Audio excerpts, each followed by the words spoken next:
আসসালামু আলাইকুম। শুভ সকাল। সকাল সকাল আমি রান্না করতে চলে আসলাম।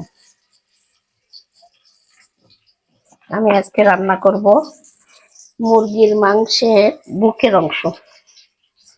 বুকের অংশ আর এই যে হাড্ডি গলা, বুকের অংশ দিয়ে মটরশুঁটি দিয়ে আলু দিয়ে ঝোল করব। আমি এখন পেঁয়াজ, দারচিনি আর এলাচ, তেজপাতা একটা দিয়ে দিছি।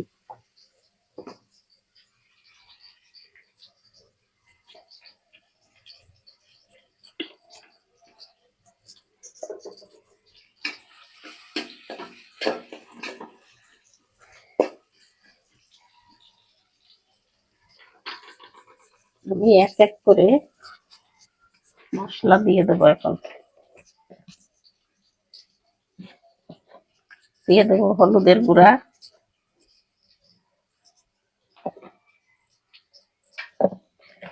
দিয়ে দিলাম হলুদের গুঁড়া,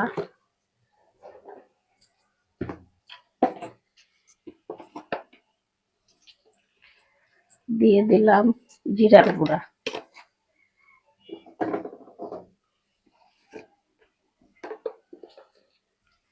দিয়ে দিলাম মরিচের গুঁড়া,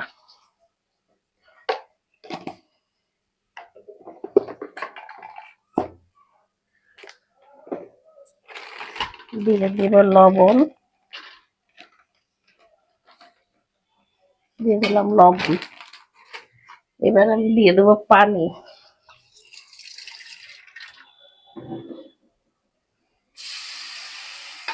মশলা কষানোর জন্য দিয়ে দিলাম একটু পানি।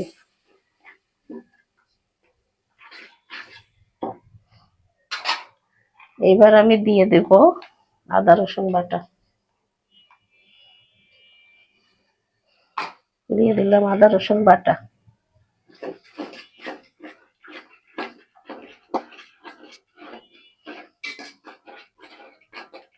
এবার আমি একটু মশলাটা কষাই নিই,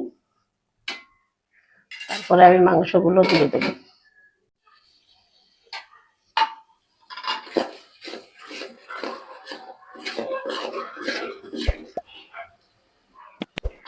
ভাই বোনেরা দেখেন, আমার মশলাগুলো কষানো হয়ে গেছে। আমি এখন মাংসগুলো মশলার ভিতরে দিয়ে দিলাম।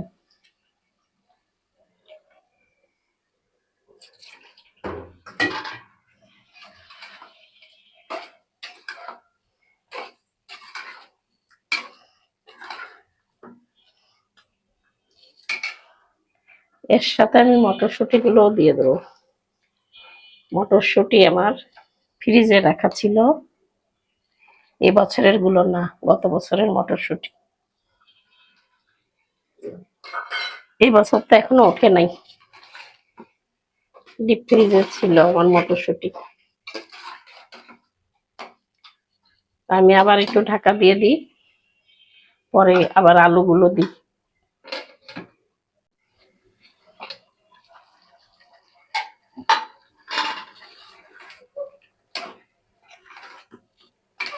গোশের মধ্যে পানি উঠে গেছে দেখেন। আমি যা মশলা কষানোর একটু পানি দিয়েছিলাম, আর কোনো পানি দিই না, তাতে এত পানি উঠে গেছে। আমি এখন আলুগুলো দিয়ে একটু কষাবো। আলু একটু বেশি করে দিলাম, আলুর ঝোল করব।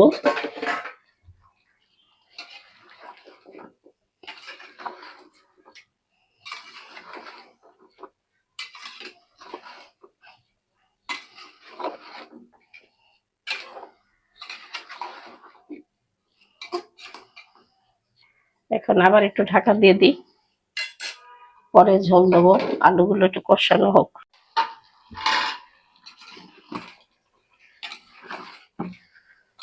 দেখি পানি উঠতেই আছে, পানি উঠতেই আছে, পানি দিই না তাও এতখানি কোত্থেকে আসছে।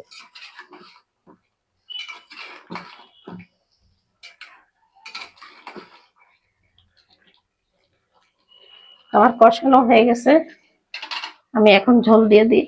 ভাই বোনেরা দেখেন, আমি ঝোল দিয়ে দিচ্ছি, আর কষাবো না।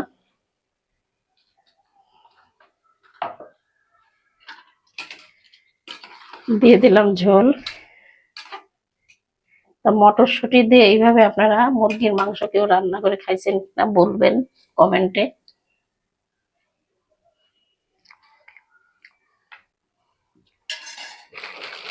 আর একটু হালকা লবণ লাগবে, দিয়ে দিলাম। আবার ঢাকা দিয়ে দিই, হতে থাক। তরকারিটা হয়ে গেছে, আমি এখন তরকারিটা নামাই ফেললি। তা ভাই বোনেরা, আমার তরকারিটা যদি আপনাদেরকে ভালো লাগে তাহলে লাইক কমেন্ট শেয়ার করবেন, আমার পাশে থাকবেন। আমি এখানেই শেষ করলাম। আল্লাহ হাফেজ।